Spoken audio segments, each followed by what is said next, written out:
am a huge Nintendo fan. Everyone knows what Nintendo is, except the people who don't, and so many people play their games. I specifically like Mario, Kirby, Pokemon, among others. But in my selection, and most other people's game selection, are games that don't fit these categories. We as a community call these indie games. And about 2 years ago, I happened to hear about a certain indie game that ended up being great. In this episode of Indie Game Breakdown, we're going to talk about Forager.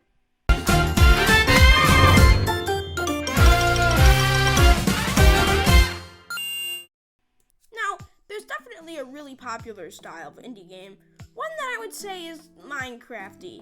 You see, you have, of course, Minecraft, Terraria, Stardew Valley, all that, which are games where you build a world and you take on challenges as you progress. Now, Forager here fits this category, and it may not be as popular, but I say it's a great game.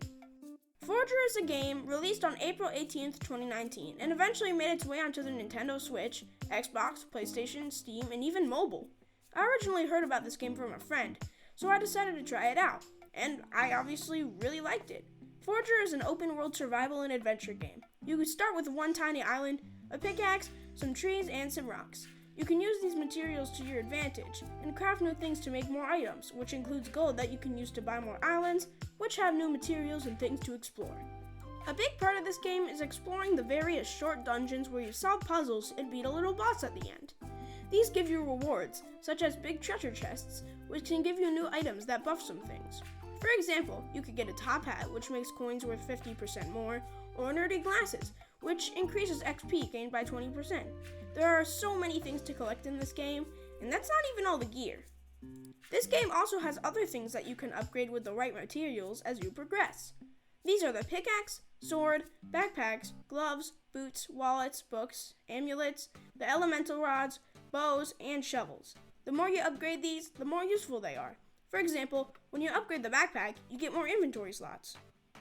Throughout the game, you encounter different creatures. Starts off simple with cows, pigs, chicken, slimes, but as you unlock more land, you find skeletons, ice wizards, literal demons, and even more.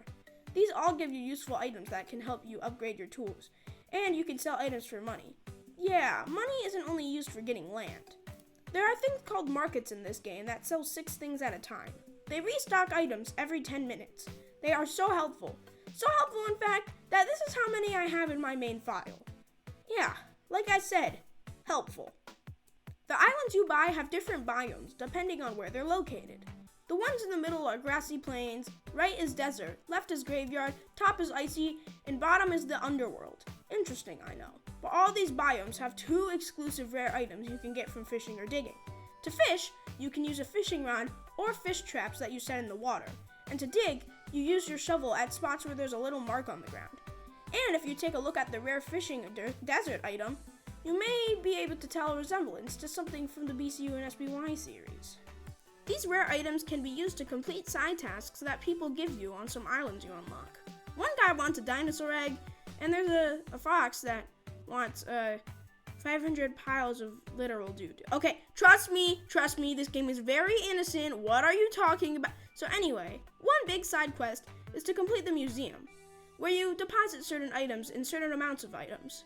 There are different sections, and once you complete a section, you get a reward. But once you complete the entire museum, you get not only a chest, but an achievement. Yeah, achievements are in this game, but are referred to as feats. These feats can be really easy sometimes, like if you find one secret room in a dungeon. But they can also be really difficult, like covering every tile on your land with landfill, or getting every big treasure chest. I still haven't gotten all of these, and I've 100%ed Mario Sunshine, Galaxy, 3D World, and Odyssey. One more big concept in this game is building, but it's more like decorating here. Later in the game, you get a bunch of cool items to place around your land, like walls and paths. This could definitely be a fun way to spruce up your land, but personally, I never used this very much. All I did was add a bit of path around my industrial stuff, like Ferni, don't you dare comment, factories, etc. But I think my favorite part of this entire game isn't even the concept or the gameplay. To me, it's honestly the art style. Huge claps to the devs of this game. This looks amazing. I always love these pixel art styles, and the animations look really nice and fit really well. This entire game keeps its graphics consistent. I don't mind it, and I definitely appreciate it. In fact, this art style is in the next indie game I'm going to talk about, but that's for another time. That's it for me. Do you think this is a big fat copy of Minecraft? Let me know in the comments. I really like this idea of a new series. I just wish this could have been longer. I kind of ran out of ideas because there's not too much to talk about here. It's still a really nice game though, and just like Minecraft, there isn't really a goal. You can just do whatever.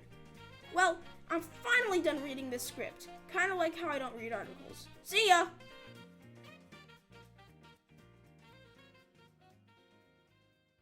Hey everyone, like always, thanks for watching until the end. Make sure to like and subscribe. This video was a fun one, and my first use of my new capture card, so that's nice. I'm kind of liking where my channel is going. I really like these new styles of videos. By the way, I'm thinking of making Animals 2 the next bean animation video, so look forward to that. Also, sour cream and onion chips are really not good.